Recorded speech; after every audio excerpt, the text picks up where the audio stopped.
speaks truth to your heart. Through every shift, every change, every moment you face, he guides you with purpose, with power, with grace. So step into your season, step into your life. O.D.A.R is here to help you rise and rewrite your life, changing lives, building humanity. This is O.D.A.R, where transformation meets destiny.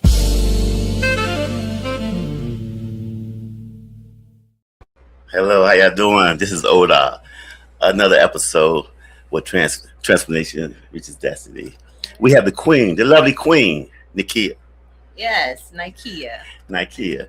And today gonna be a great show. She's an awesome guest. She has a whole lot to give. She has a whole lot to inform the people about the whole nation. I mean, this woman, I did my homework on her, and I'm like, oh man, this is for free for me. Yes. You know what I'm saying? It's definitely a blessing and honor. But I'm gonna let her introduce herself and tell you a little bit about who she is.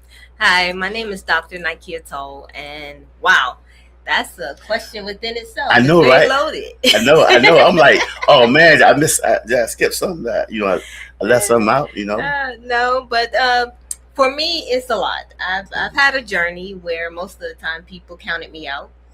They thought I wasn't gonna make it, but I had to prove a lot of people wrong. Okay, yeah. So just kind of tell you a little bit about myself. I am a mother of 5, blended family. That's a lot right there. Yes. Yeah. And now a house full of 3 dogs. That's a whole lot. I got 2, so that's a whole lot. Yes. You might ask what kind of dogs are they? I have one that is a Shih Tzu poodle, and the other 2 are Yorkie poos. Okay, interesting. Yeah, and the Shih Tzu poodle is actually 17 years old. So I've had him. I didn't know they lived that long. Yes, we're hoping he stay around to at least 20. You just like your brother. He wanted the old women to live forever. And, you know what I'm saying? So yeah, so I really like that. And then I'm in ministry with my husband, awesome. Dr. Chantal. So okay. It's a lot going on, but we make it work. That's what's up.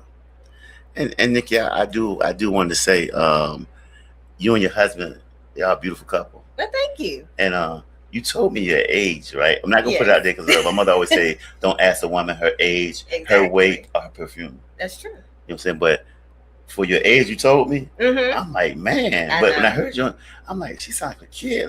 Let me check her, make sure she's good, because you're my bell bonds, right? So I know there's a lot of wicked stuff going on with young. You know what I'm saying? I gotta make sure I'm straight. I always have somebody that's not, of age. But no, I knew you was of age. But y'all a beautiful couple. Y'all sound great. You speak very well. Yes. And it's just like I said again, it's an honor and a privilege for you being on the show. Yes. Welcome to O.D.A.R. Uncle Williams, the life coach. It's a pleasure being here. You're a life coach, and guess what? I'm a holistic life coach. So I cover all areas. Yeah. Those definitely. You know what I'm saying? And it's always good to have somebody like you that cover every area, because you know what I'm saying, that lets me know, I got a whole lot of room for growth. That's it. You know That's true. Definitely. So you ready to go on? Yes, I'm ready. Okay, man. What state are you from? I'm actually born and raised here in Virginia. Matter of fact, P-Town. P-Town, what's up, P-Town? I love P-Town. Big ups to the 757, 2 up, 2 down. Yes. And I just remember growing up, I had a teacher that really put some fire underneath me that told me that no good thing come out of Portsmouth. And if I really wanted to see the world, I would have to marry someone that was in a uniform or in the military. Did you do that? I did. But that was only because he was my high school sweetheart, and that's the career he chose in the beginning. But then I realized that. And before we go on, I want to say this, because like you just said, words are a great influencer, and we let people speak negative things that's not so in our lives, and we believe in them. Those things will come true in our lives. That's true. You know what I'm saying? Yeah. But it was good that you recognized what was going on, and you got in a beautiful situation, because I see you and your husband. That's a beautiful situation. Yeah, I let people know that great things can come out of tragedy or trauma. Definitely. So one of my biggest things is that I look at myself. I once was a survivor, but now I'm a thriver. So now I can look at my trauma and know that it's not my identity, but it's just something that I've went through. Great. Okay. So I've came out on the other side. So with that, I started writing books along with my husband. We have the Ministry Rise Fellowship Community Development Center. But my role in that is really the movement part of it. I really focus in on helping individuals transition from difficult situations, whether it's domestic violence, whether it's coming out of prison, and getting your footing back on track. Because whatever you come from does not have to be your identity, and that does not have to be your final destination. I love what you say about transitioning, because that's what I do. I go into the prisons and speak to the men, and I don't like to say preach or teach.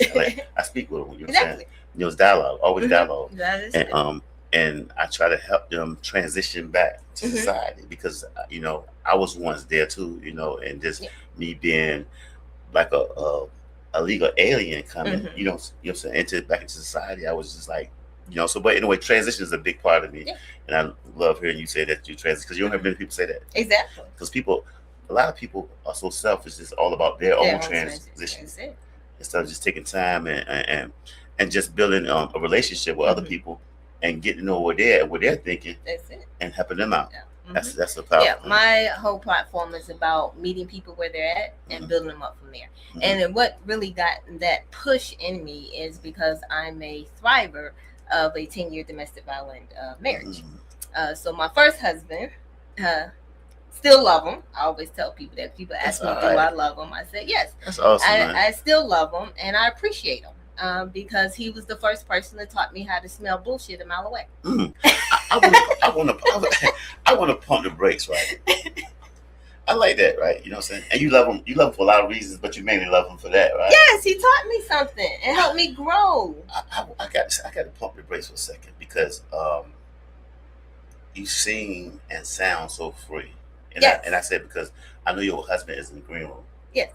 And for him to hear you say that you still love the ex, your husband got to be a great man, and I say that because a lot of women and most men are scared to speak about the past or how they feel or how they see, and then for you to be able to be free on air and tell the universe that you still love your husband.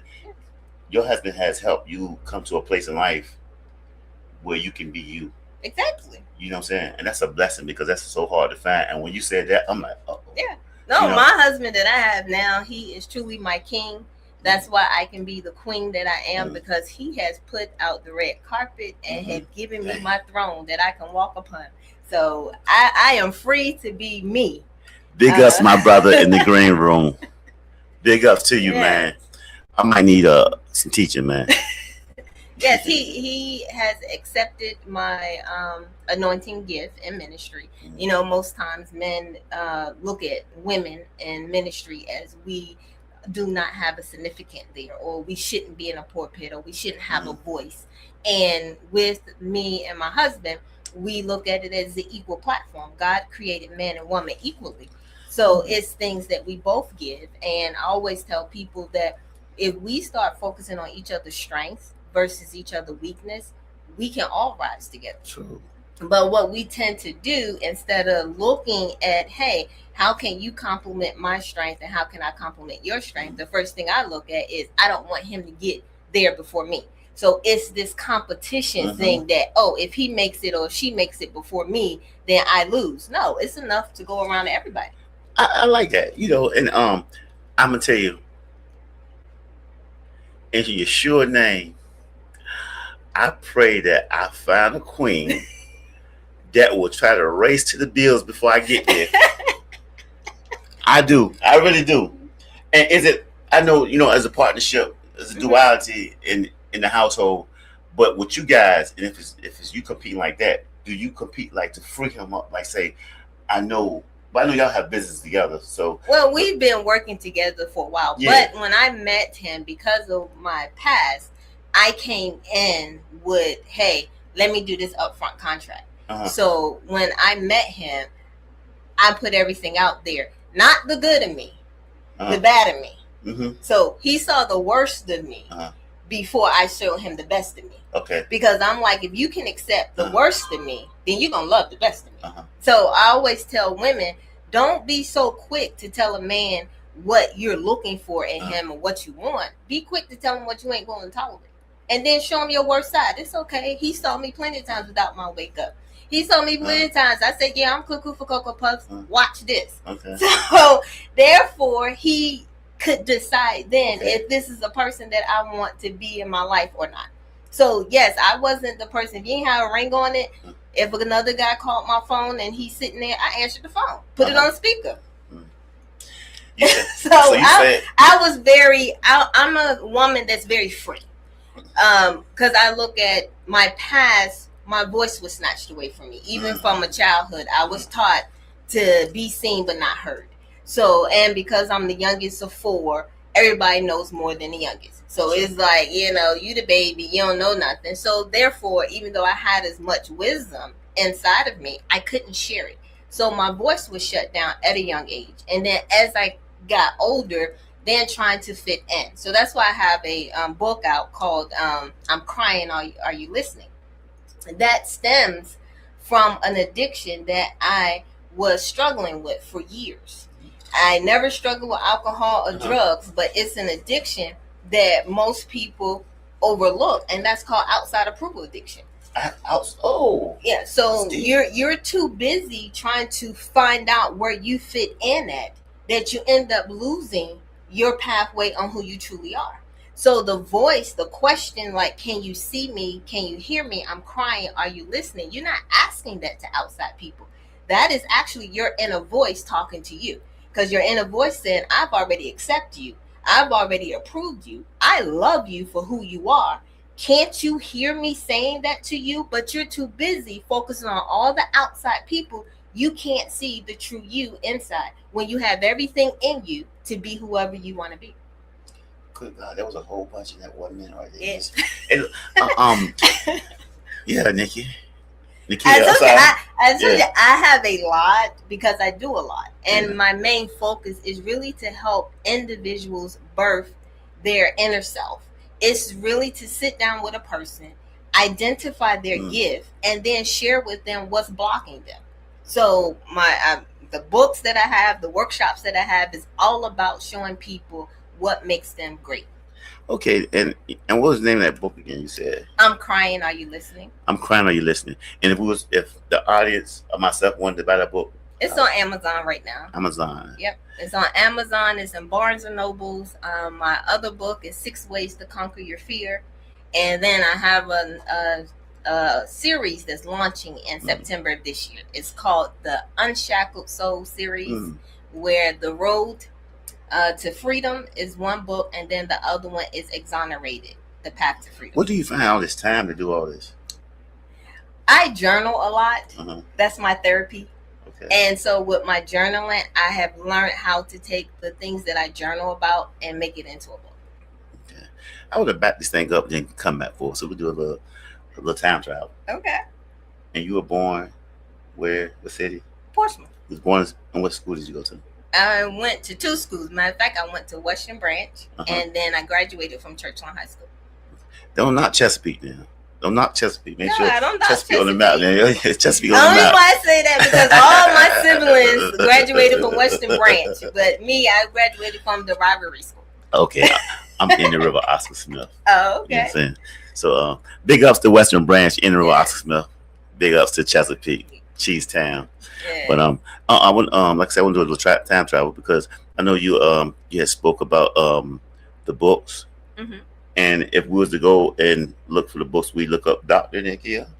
You can actually look up Nikia. I'm sorry, I'm calling you everything but the right name, right? It's Nikia, but everybody call me Kia for short because it's a lot easier. I just tell them, it's like the car, but just don't add Sophia or Rio to it. Okay. So was there any sports or anything was you interested when you was growing up? I was a track runner, cross country. Some told me you was an athlete. That's why I had to ask that. But I love football. If they had a women's back football, then, I like how long back then was back then? Yeah. But yeah, if they had it back then, I think I would have been an awesome quarterback. And as far as I know you have credentials, Nikia. Yes, Kia. Dr. Nikia, and you're a doctor, and can you explain Yes, my doctorate is actually in counseling. So I'm a trauma counselor. So when I sit down and do my holistic life coaching, I find out where a person is at, and then that determines which avenue I need to take them through.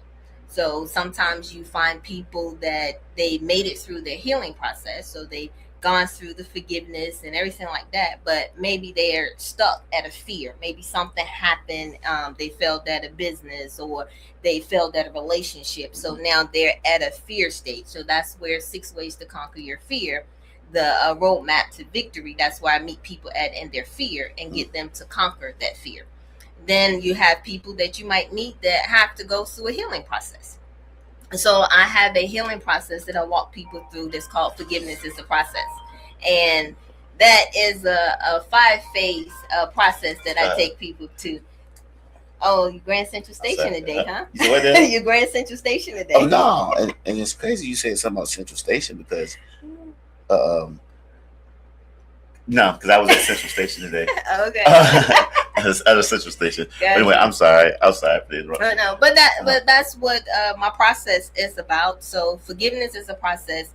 It's a 5-phase process that you take people through, and then during that phase you find out exactly where they're at. So in the workshop, I'm finding out where they're at in their belief. You know, a lot of people want to push religion on people. That's not my process. My process is if you can get somebody to believe in something, then you can start building their faith from there. Is when you have a person that don't believe in nothing is where you have the issue. Because then if they don't believe in nothing, it's hard for you to build faith. Without faith, you can't have hope. Hey, I like that. Because I was just talking to somebody yesterday, right? Like, you know, I don't wear religion or anything on my sleeve or anything, right? You know what I'm saying? And I believe that, you know, like you said, everybody should have some kind of faith-based system that, you know, and it could be, you know, whatever you choose to be, as long as you're not robbing, killing, and stealing, whatever brings you peace, you know. And like you said, you know, as long as you can believe in something, because if you just run out here doorman, just crazy, it's a nomad, you know what I'm saying, and you're not believing in anything, you know what I'm saying, you don't really have no sit down, nothing, you know, you have nothing to keep you grounded. True. Yeah. You know what I'm saying? So you saying that is very interesting. And I was telling the brother that yesterday, right? And he said, but you believe in this? Why you don't care if somebody... I said, hold on. It's not I don't care. Right. It's just, I know there's some form of structure with you. You know what I'm saying? So, and he was like, I don't understand why you think like this. He said, help me understand. And I said, well, it's like this. It's when I was out there in the streets and doing my thing, I was trying to fill a void. Right. I didn't know that I was filling a void. You know what I'm saying? But as soon as things got wrapped up and I stopped focusing on my faith, it helped me identify, like you said. Exactly. Because first, to have knowledge of something, you must identify. You know, and then, you know, knowing is half the battle. But I'm just listening. I'm receiving you, coaching. Yeah. So and one thing I want to ask about, you say, okay, you had said something earlier, and you saying that you was talking about you found out what the problem is, and then you help them transition. Right. How do you see that word transition? Like I know it's a definition for it. But if you had a Nikia definition for transition. The transition part is now where you kill one identity and pick up a new identity. Because when you look at belief, in every belief, no matter what belief you believe in it, you become a new creature. You can't stay the same. So that's where the transformation takes place. Like I always tell people that I have this tattoo on my sleeve. It's a tiger ripping out of my skin. That was me transitioning out of domestic violence situation. I was not the same woman that went into that marriage that came out of that marriage. Does it make sense? So I had to go through a transformation to become the strong woman I was, to leave and not look back. Because before I did leave, but because I wasn't mentally strong enough, I went back 15 times before I finally got the strength and do the transformation to leave and stay gone. So now when he came back or tried to come back, no, you meeting the tiger. You ain't meeting that same passive person you married. Now introduce yourself to the tiger. Now what? Okay, you got the tiger. How about I got the bear coming out? You know? Yeah. Yeah, it's crazy. So right? there's the transformation. Same mom too. Yeah. Yeah, I got you. Yeah, that's crazy, right? That's crazy. But yeah, Nikia, and I want to move on along to the Coffee Center and the significance of the Coffee Center. First, Miss Nikia, Queen Nikia. Yes. She's gonna tell us about the event that she's having. On the 18th, this coming Saturday. It's an amazing event. I've been doing it for the past 8 years now.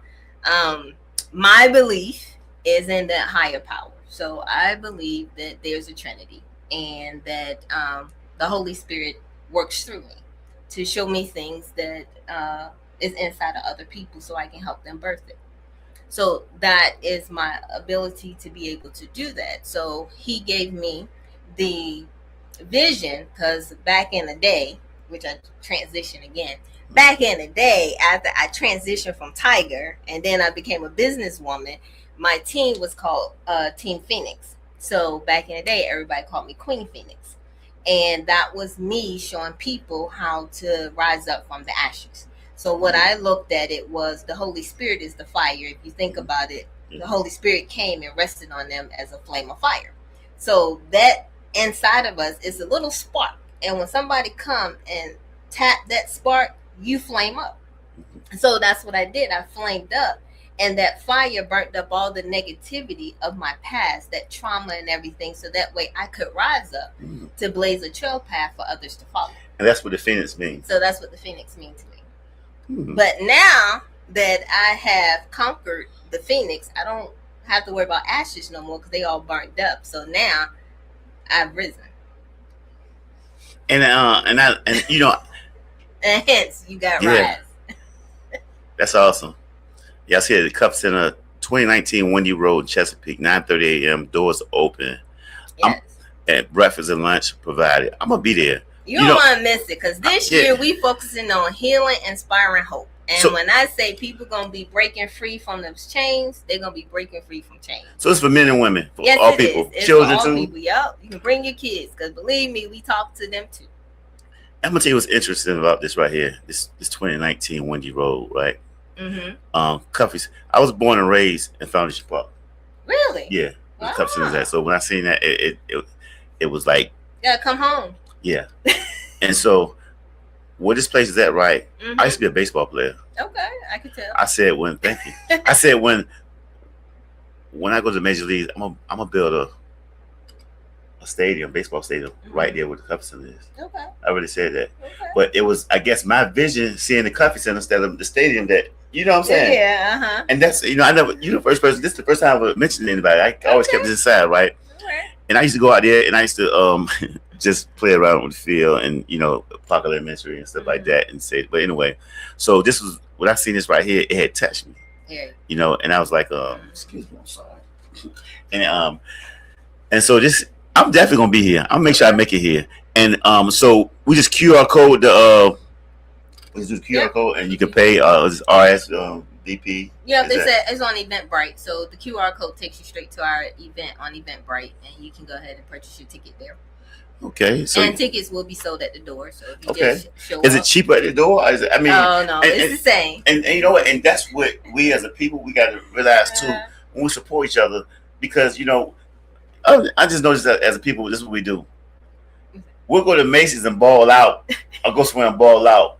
But when we go somewhere and it's some people selling their brand, we were like, "Can I get 2 for $3?" Yeah. Okay, you know what I'm saying? So we gotta support each other. Yeah.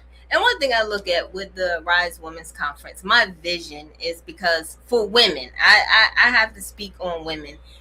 We compete too much with each other. Hair, we get jealous. Oh, she got this outfit on, and we jealous. Oh, she looks a certain way, we jealous. So with Rise, my platform is to show women how to be cheerleaders for each other.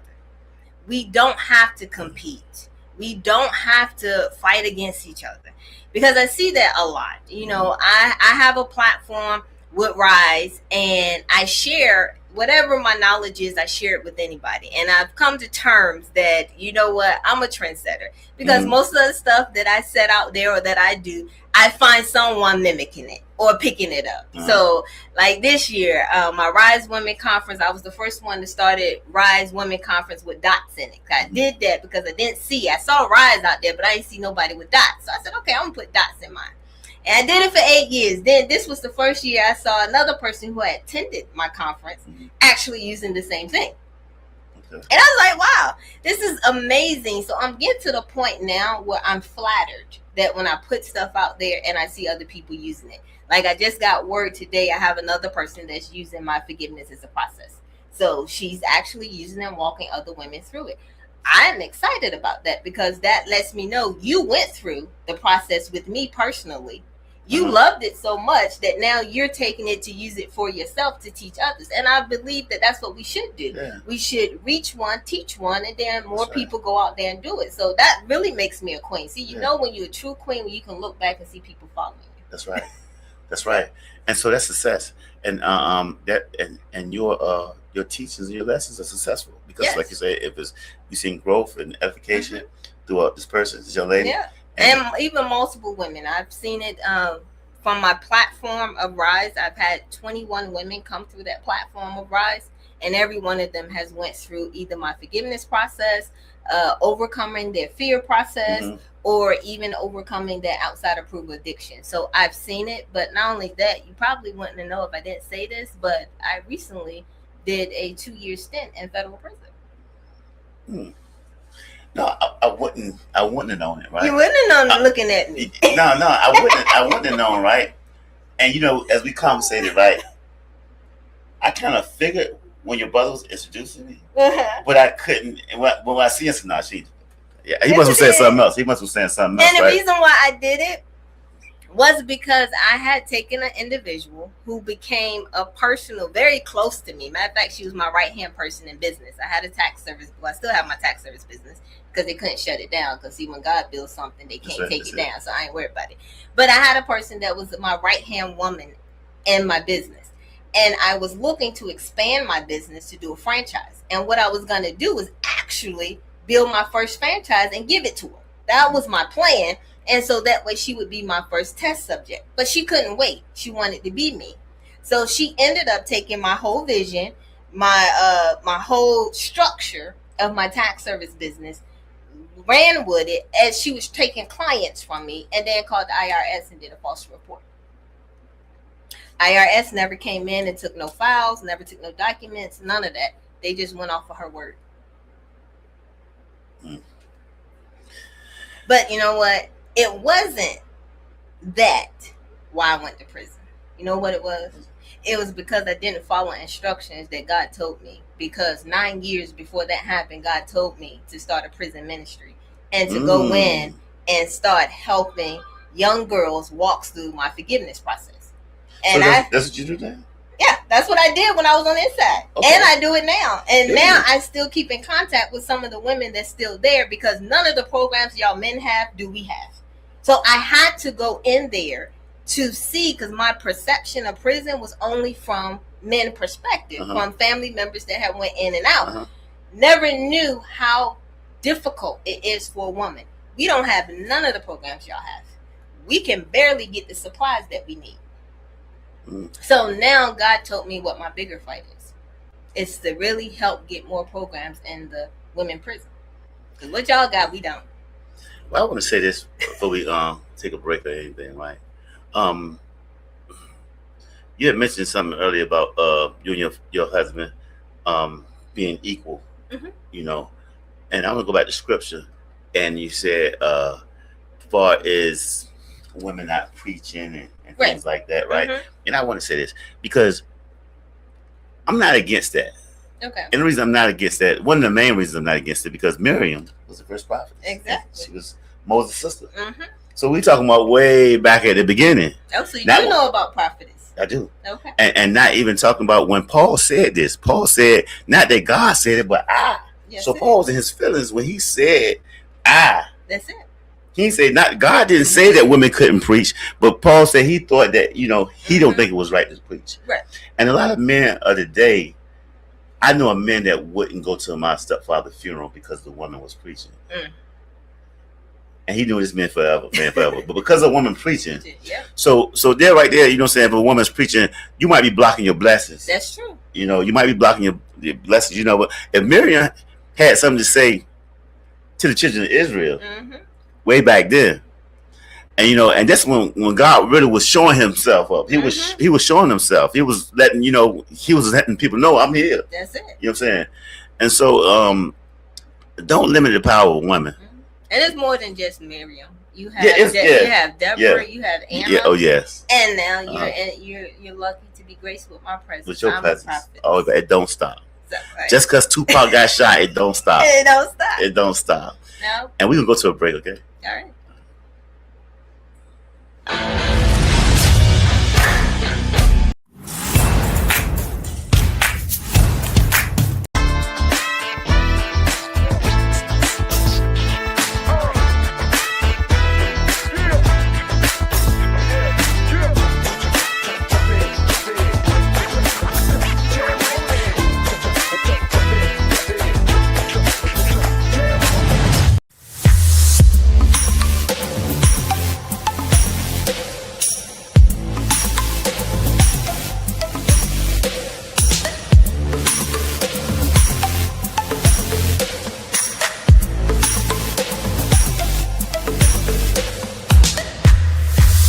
Friends, it's Jada from Jada's Amazing Adventures and the Kidverse.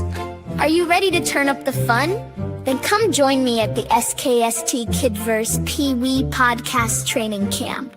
We're talking real microphones, awesome stories, big laughs, and the coolest podcast adventures ever. It's only $75 a class, or $200 for all 4. Kids ages 5 to 12, this is your moment. Spots are filling fast. Call 757-391-4352 and sign up today so we can make podcast magic together. Presented by SKST Radio, SGE, and Beats by Bro. Hey, welcome back. Again, we have the great, lovely, beautiful Queen, Nakia. Yes. And she's telling a little bit of her life, but more about what's going on with her life now. The change, the transitioning, the prophecy. She's telling us, just sit back and enjoy the ride. I'm going to let her have the floor. How you doing? Yes, I am doing great. You enjoying the show? This has been an awesome show. Thank you. Yes. Thank you. It's always great when you can get great minds that think alike. That's right. Sitting in the room talking. That's right. Yeah. That's awesome, and I'm grateful to hear you say that, because you like your brother. You speak so well, you know what I'm saying. And I haven't heard the Portsmouth come out to you yet. It's there. It's there. Oh, the tiger gone, right? The tiger gone. No, the tiger's still there. The tiger's still there. I tell people, what makes a person a great coach or a great counselor or even a great therapist is a therapist that has a therapist. That's right. A person that can say, yeah, I know I'm crazy, but this is how I deal with my craziness, because I know when I met my current husband now, I joked with him when I first met him. I said, you're getting 3 in 1. And he's like, what are you talking about? I said, it's 3 different personalities of me in one body. So you never know which one you might come out. And it was funny because I did it as a test just to see what he would say. But see, that let me know if a man is confident in who he is, that's right. No matter what you say, he can still hold his own. So when I threw that out there, then I finally asked him, I said, so now that you met all 3, I said, which one do you love the most? He says, I love them all the same. That's like a Jesus question. Man. That's like a Jesus question right there. I said a Jesus question. The reason I said it was scared me, right? Because I have been in a relationship, right? Well, she gave me the warning shots. But you know how we are as humans, and you think you love a person, you're like, well, she'll change. He'll change. You know what I'm saying? But see, that's the point. I showed him all 3. The good. See, that's why I say it's 3 in 1. Everybody has 3 in 1. They have the good, the bad, and the ugly. He saw the ugly from the beginning, then it progressed to the bad, and then he finally saw the good. So if the ugly ain't that bad, and we have a saying, me and him both have a saying, if a person is 80% good and 20% bad, then they're good. Yeah. But if a person is 80% bad and 20% good, then they bad. You need to run. So my good weighs more than my bad. That's right. But he know one thing, I'm a fighter. So the protector, which is the tiger in me, does come out. Okay. You can't mess with my kids or my husband. I'm coming. Oh man. So you gave him the option. Here's the option. So here's the option. This is me right here. Exactly. And you got the right to choose if you want to. If you want to. But don't put that ring on the finger if you ain't ready. If you ain't ready, because everything you see is what it is. I'm a natural flirt, so I didn't stop flirting just because I'm with him. That's who I am. You know what? I love this. Yeah. I got to say this, right? I could be a natural flirt. Exactly. But it don't mean nothing. It doesn't. I'm a people person. I like talking to people. I like building with people. Mm-hmm. You know what I'm saying? But for a woman to say that, you know what I'm saying? And then for a man to accept it. Yeah. Because I want a woman who can be in, if we doing business together, that I see you over there. I know you working the flow. Right. The men own you. Mm-hmm. But you working the flow because we have one common goal. Exactly. And I know that you coming home with me. Exactly. And you can wink your eye. Use your his little thing was he'll come in the room and he'll give me a pep talk. So if the client was a male, my husband would come in the room and say, "Okay, honey, this is what I need you to do. I need you to use what your mama gave you to close this gap." You know what I'm saying? That's what I'm talking about. So that let me know that he was secure in him. Yeah, that's what I'm talking about. And once I know he's secure in him, I can do whatever. And me as the woman that I am, which is a strong woman, makes me want to fight for him that much more. But we also have this in common. We look at each other. I don't need you. I want you. Because if you want a person, you're willing to go through the war with that person. That's but right. If you need a person, then it's a crutch somewhere or another. And when they fall short on that crutch, your whole world is collapsed. So now you lose trust in that person. Your whole relationship falls apart. Sure.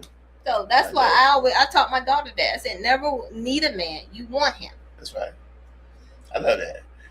I love that. And and I love the part, like you said, you're a natural flirt. You what your mama gave you, because hey, we might need to go to mechanic shop, and we need get some free tires. You know what I'm saying? Use it. Hey, if it's helping me, it's helping us. Exactly. Then hey, do what you gotta do. You know, because I know at the end of the day who you come home. I know who you love. That's it. I know who you lay down your life for. Exactly. So hey, and that's what makes you be free. That helps a lot. That helps. You be free, and you can and deal with it. I know what it feels like to be in bondage, because my ex-husband was the opposite. So we could be in a mall. I can't stop a man from looking. I could be in a full sweatsuit and walking beside. You're a beautiful woman. Yeah, and a person is gonna look. Yeah. So just because the guy looked too long, the first thing my ex-husband say is, "So you gave him the eye." What are you talking about? So I'm walking. So now moving forward, I have to walk around the mall with my head down. Not a robot. Looking down because I can't do any eye contact. You can't keep your head up. Right. Can't even put your head up because that's a 3-hour or 2-hour argument when you get home because he's insecure. So it got to the point when you have a person that's insecure, man or woman, it's nothing you can do to please them. It's nothing, because happiness has to come from within. So I always tell people, whatever you have on the inside is all that you can give out. You can't give out anything different. So if you don't love you, you can't love no one else.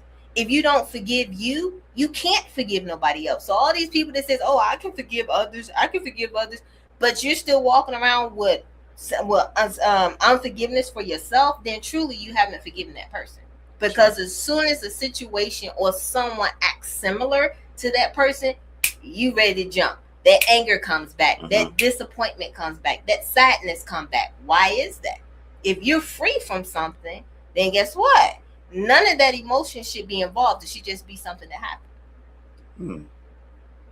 So, to these men and women that's out there, in TV land, in podcast land, radio land, that's dealing with any kind of infidelities, just people that's shacking up, and created soul ties. Yep. And the created soul ties is so heavy, it is. And that, they trying to find a way out. You ever had soul ties? Yes. How did you find your way out? I found my way out first by completely detaching from that person. And how did you do it? And then how I had to do it, it was hard. And that was with my first husband, it was difficult. Even though my sisters got me out and I was with them, everything like that, that one phone call could draw me back in. Because people don't realize that when you're tied to someone, it's also triggers. And it's a word that they say that triggers something on the inside of your spirit that can pull a woman or a man back into abusive situation. That's why people on the outside that says, oh, she should have left or he should have left. It's not that simple. That's why I tell people you got to really have gone through it to know where a person is at, to now be able to coach them on how to get out of it, how to break the soul ties. It's not as simple as, oh, just stop them taking their phone calls. No, because I didn't just stop taking his phone calls. I snuck around, even though my sisters was there. I still snuck around, found a way to talk to him, found a way to meet him here, meet him there. And he like, baby, I'm so sorry, everything like that. What it takes is you being strong enough to say, hey, that's a trick, that's a facade. It's not who he is, because as soon as he gets me back, now I get punished for leaving. So now it gets worse each time you go back. Yeah. So you have to get that strength inside of you to ask yourself, do I choose him or do I choose me? And that it could get dangerous like that, because like you said, your sisters, so they really don't know what's going on. Right. And I actually had a case like that, right, where the person really didn't know what was going on. And they're protecting the person because they see this person around. They feel like they're going protection mode, and somebody get hurt bad, almost to being killed, right? Because that person would be honest to the person that was a protector, because didn't know that it was okay that you and this person got back together and it was coming back around. But you would tell this person that I'm not dealing with that person. Exactly. So as being a father figure, he went to protect her, and it was almost deadly. Right. So that's the key. You have to be open and honest with what's going on. And I always even give tools to family members, loved ones, on how do you coach a person that's in an abusive relationship, even when they're not ready to leave. And that was one of the things that I always applaud my brother and my older sister.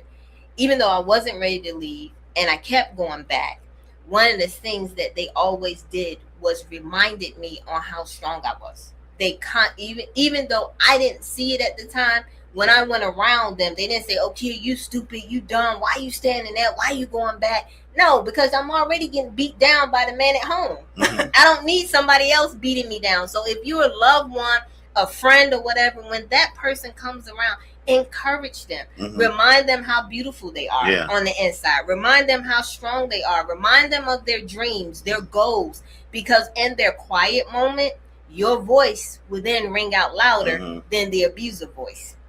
But if they don't have no other voice feeding life back into them and they're only hearing death, eventually they're going to end up taking their own life, or they're going to fall septic to where their abuser end up taking their life.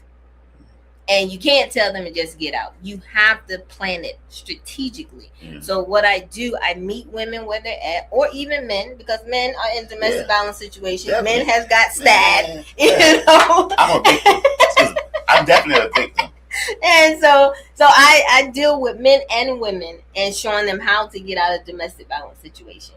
Women are a little bit, men are a little bit tougher to get out because women are devious. I tell people straight up, don't piss off a female. They the worst. Men is a little bit more easier. If you can put the plan in place with the female and she's mentally tough and ready to leave. But even if she's not ready to leave, I give them tools on how to stay in there and stick it out. So I give them tools like, hey, don't argue back with them. But when you get an opportunity, when things are quiet, go in your quiet closet and journal. Write down the symptoms that you see. That's what helped me through my domestic violence situation. Every time I did something, I would write down. I'd be like, okay, I did this. What was his reaction to that? It's because I had to learn what triggered him and what didn't trigger him.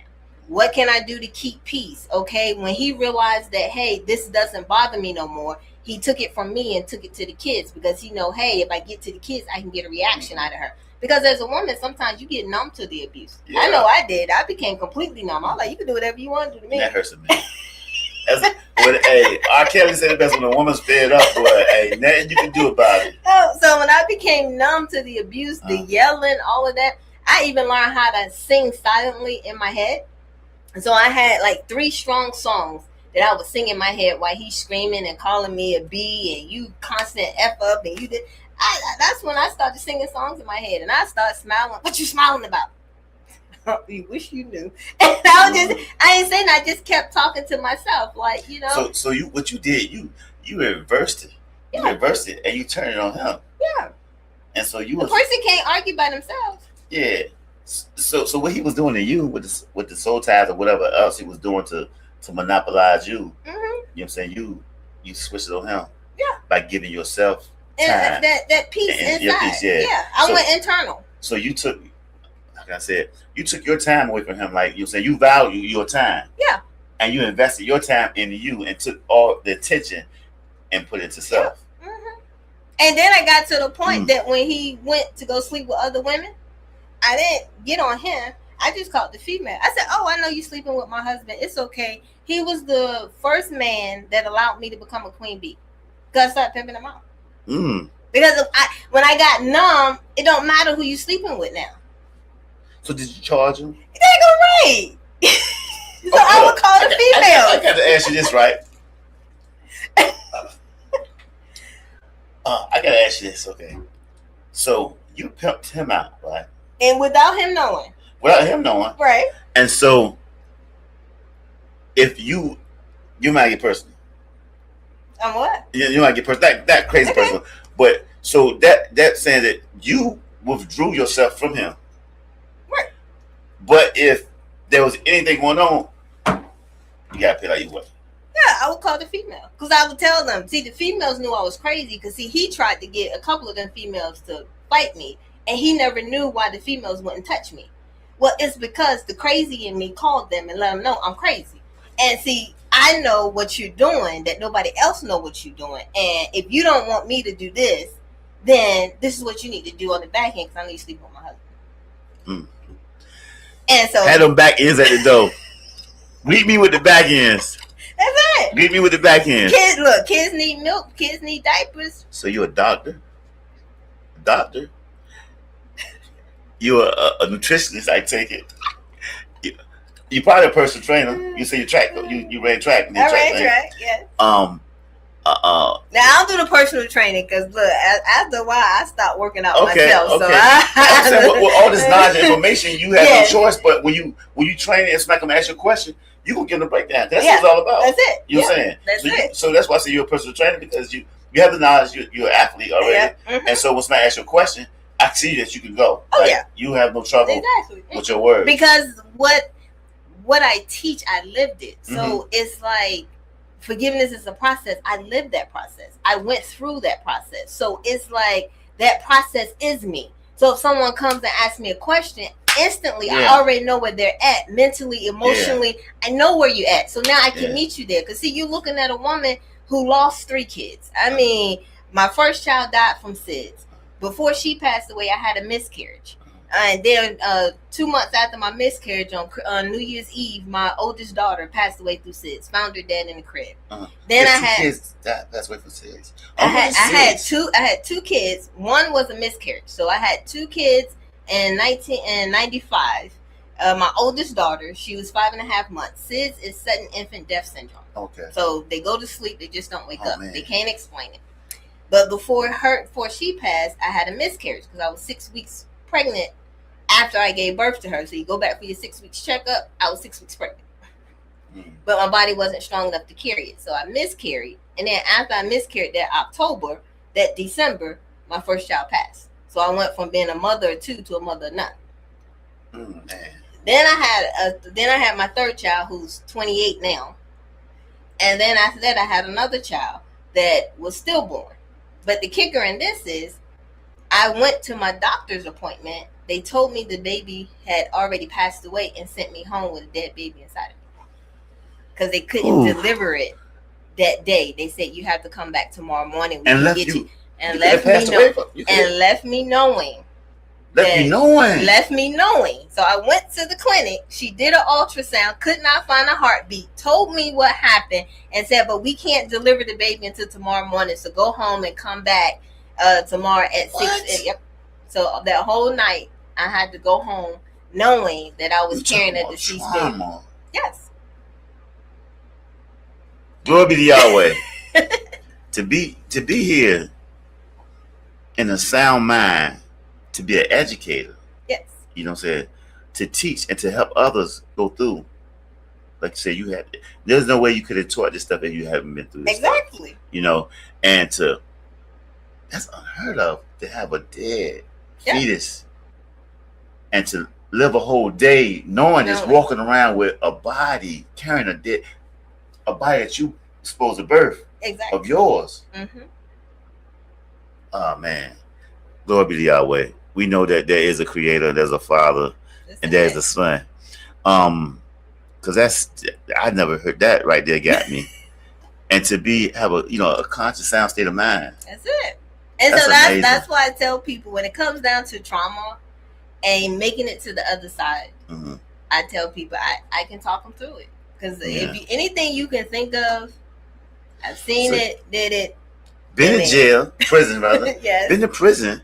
You know, I mean. Well, before I got to prison, I did a whole journey. Before you get, I'm saying prison alone is just a segment but itself. What I'm saying, the journey of that example was once my trial was over, never had an issue. The judge did not let me go home and self-surrender after I get sentenced. Mm. He kept me. So they detained me. So I went to Tidewater Regional Jail. From Tidewater Regional Jail to Pamunkey. From Pamunkey to Oklahoma. From Oklahoma, then to federal prison. So when I said that I saw jails, I saw jails. And just in and out. And you're traveling on a plane shackled like you're a murderer. Yeah. Boy. But amazing. It was for a purpose. That's right. Because the purpose, what God was showing me, was what his son had to walk through. He says, if you really want to know what my son Jesus had to go through, he says, I'm going to show you. Because I told God, I said, I'm sick and tired of said knowledge. So you talking to God? Yeah. I said, I'm sick and tired of said knowledge. How you know it was God you talking to? How I know is because the test that came after. Okay. And then the things that I saw with these eyes, it let me know there is a higher power. It had to be. So when I asked for revelation, I said, I want to know you. I want to see you. I want to see you. I'm tired of everybody giving me their perception, their thoughts. No, I want to understand you for you. So you was asking for all this. Exactly. Because you know when you ask, you're going to get. Yeah, exactly. You know you're going to get. But the good thing about it, when I got it, he also revealed to me how strong I was on the inside and what I had to go and teach other people to help them birth what's on the inside of them. They don't have to go through it, but hey, where you at? Now let me get you to where you should be, because where you at is not where you should be. Man, this is amazing. Nikhil, we got to have you on another show because we just started. We just started. And it's almost been an hour already. Exactly. We just started. We got to have you on another show because we got to do a part 2, maybe a part 3, a part 4, and we'll do that after we see how the event goes. Oh yes, because I share my testimony everywhere I go, and what I've gone through, you haven't even scratched the surface on. I can tell. Stuff. I can tell. And one thing I want to ask you before we end the show, because everybody want to know this. Everybody's always excited to hear about what goes on in the prison. As a woman, you know, we had a young lady on the last show, I believe, and it's crazy because it's the first time we had 2 women back to back. You're the second woman I ever had on the show, and so she had went to prison. I think I did about the same amount of time. Okay. How was it as a woman in prison? We the bottom of the totem pole. I've literally watched them check in 200 men to 3 women, and the women are the last ones to get checked in. I said, how you checking in 200 men when you only got 3 women sitting here in a holding cell? So I get to a place at 2 o'clock in the afternoon, but don't get to my bed until 3 o'clock the next morning. 2 o'clock in the afternoon and 3 o'clock next morning. Yeah. So we're talking 25 hours. Inside a holding cell because they got to get the men in first. And then you're watching the nurses and the intake people flirting with the little boys. And I'm like, these are men. Little boys. Yeah, these are men going to, and y'all flirting. They can't do nothing. But you got 3 women that you could just check in, give us our bed, and then finish what y'all got to do. Hold on, you said something. you feel a minute they can't do nothing. Right. So is there an issue? Is there an issue? Because it's been a topic for me this week. Uh-huh. When women do go to prison and meet a man, and that's been my situation now, my past situation where I met a young lady in the prison. Well, she met me, or we met each other in prison, and she gave me the options. Boom, I'm crazy, I'm lonely, I get like this sometimes, whatever. Very attractive, very beautiful. Okay. And me being vulnerable, I bit. The first week I come home,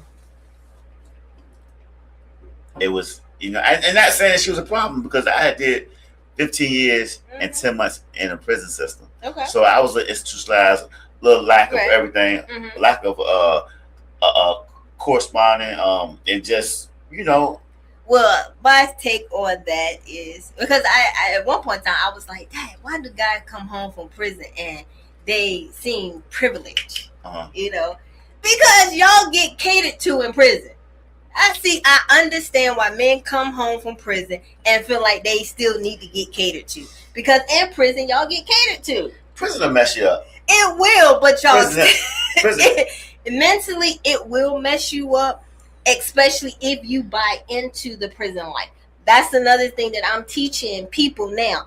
They might have your body in prison, but mentally, you're free. When I was in the jail, I had a podcast before I went in. Do you know I would call my husband and we would still do my podcast from prison? I would call him and I would still motivate people while I was in prison. And I had more people who was in the free world complaining about their life than what I was, and I was in prison locked up. Because you know why? Mentally, I wasn't in prison. Physically, I was, but my mind took me wherever I wanted to go. Sometimes I was in Tahiti, sitting on the beach, sipping on some scissors. Hey, look. I think I talked about this last time, right? I would get out of prison, right? And I used to hate this. I don't know if it ever happened to you, right? It took me 2 weeks to get out of prison, right?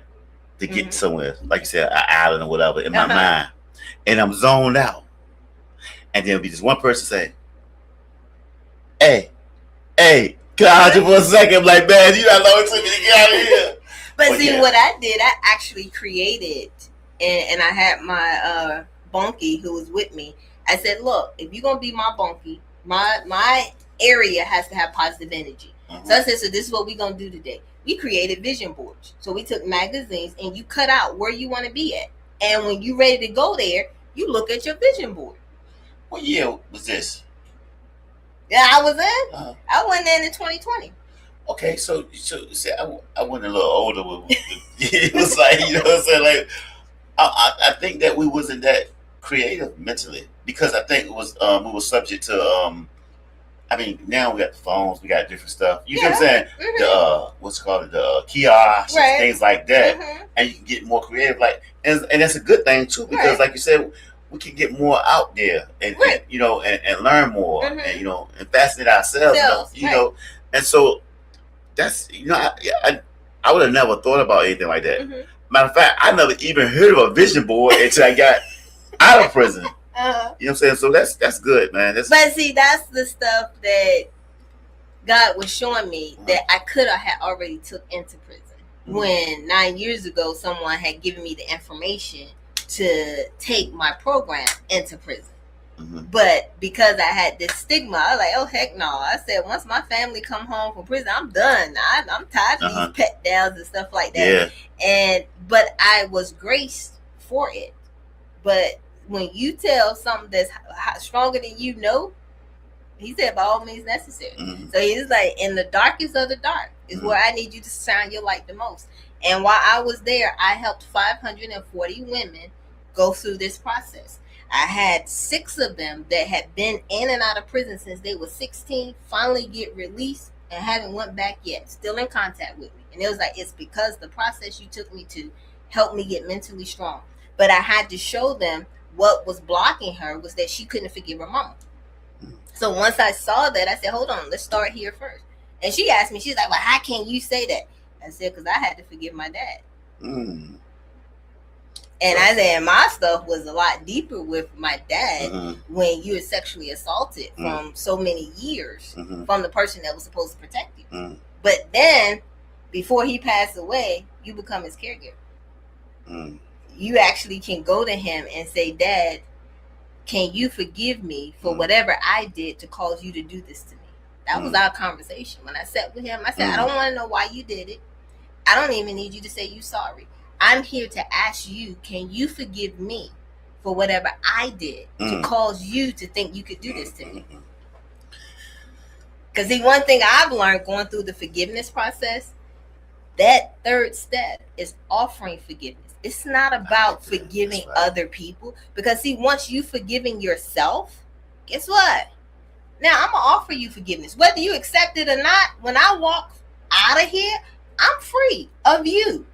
Because now once I offer you forgiveness, that gives me the legal right to release your harm pots. The blood is off our hands. Exactly. It's off our hands. You know what? We got to do another episode because this has been life coaching to me. Yeah. You said you have coached me, and I thank you. It's been a blessing and an honor to have you here. I mean, the things that you told me, I never even could even expect. And if somebody told me something different, if somebody was to call me and tell me this, I said, that's got to be a lie. That's illegal, you know. But I want to extend my hand of gratitude to you because for the things you have been through, and I thought about, a lot of times I think about what I've been through, and it makes me cry. I had to stop myself up here from crying some things that you had shared with us, But I want to thank you again for being on the show. And I ask you, to come back again, please. Yes, and to share more, because I know we only got just a breath of stuff, you only scratch the surface. Yeah. And we could do this whenever you want to do it. I always like to ask people, you want to send any shout outs or anything?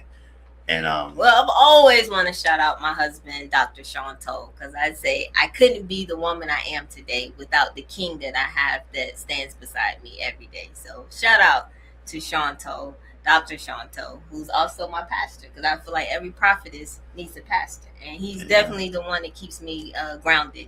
And a shout out also to my brother, Emmanuel Yancey, who holds Emmanuel's Hope Foundation.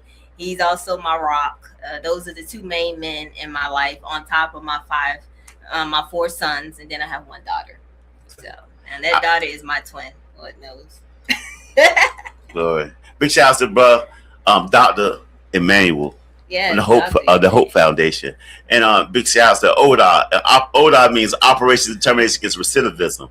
We're trying to keep our people out, everybody out. Man, woman, and child, black, white, China, man. It don't matter. You know what I'm saying? Everybody needs to be free. Mentally, physically, you know what I'm saying? Definitely spiritually. You know what I'm saying? So big shout outs to Sean Turner and HR Mass. Big shout outs to SKST Radio Podcast, Cammie Grayson, Arthur, Mike Ice, T Nice. Big shout outs to Big Spot Bro. Big shout outs to the whole staff here.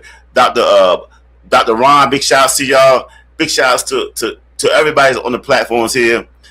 We love y'all. Thank y'all. We had the most blessed life holistic coach here, Dr. Nakia Stowe. I'm sorry, I should just left that out. But big shout out to Nakia. We thank you, and we love the work that you do, that you're performing, that helping people transition, especially the women, because y'all definitely need it. Yes. And the men, we need it. Because when the woman's fed up, ain't nothing you can do about it. Until we see and meet each other again, here you have it from life coach, the holistic life coach, Dr. Nakia, and Cliff Williams, your life coach. Peace. Salute. SKST Radio. Street grind in the